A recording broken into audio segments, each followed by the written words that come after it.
বৈশাখের শুরুতে প্রচণ্ড দাবদাহে পুড়ছে সারা দেশ। তীব্র গরমে রাজধানীর মহাখালীর আইসিডিডিআরবি হাসপাতালে বেড়েছে রোগীর চাপ। প্রতি বছর এপ্রিল ও মে মাসের গরমের সময় পানিবাহিত রোগের সংক্রমণ বৃদ্ধি পায়, তবে এবারে রোগীর সংখ্যাও বেড়েছে।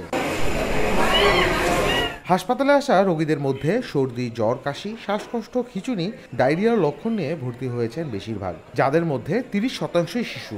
অতিরিক্ত গরমে টাইফয়েড, পানিবাহিত হেপাটাইটিস বা জন্ডিসের প্রবণতা বেড়েছে। আইসিডিডিআরবি বলছে, গত বছরের তুলনায় এবছর আক্রান্তের সংখ্যা বেড়েছে। তাদের মধ্যে 65 থেকে 70% রোগী তীব্র ডায়রিয়ায় আক্রান্ত।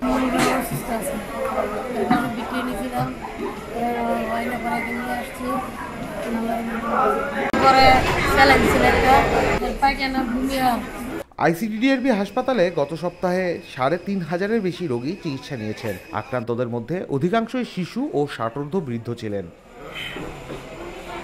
এদিকে বিশেষজ্ঞরা রোদে বাইরে বের হলে ছাতা ব্যবহার করার এবং বেশিক্ষণ রোদে না থাকার পরামর্শ দিয়েছেন। আর শিশু ও বৃদ্ধদের বিশেষভাবে সতর্ক থাকতে বলা হয়েছে। বিশুদ্ধ পানি পানের পাশাপাশি জনসচেতনতা বৃদ্ধিরও পরামর্শ দিয়েছেন বিশেষজ্ঞরা।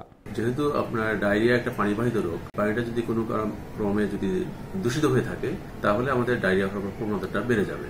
তো আমাদের উচিত যেটা নিরাপদ পানি, যেটাকে আমরা বলছি, সেই পানিটা আমাদের পান করা উচিত। রুমান তুর্য, খবর সংযোগ।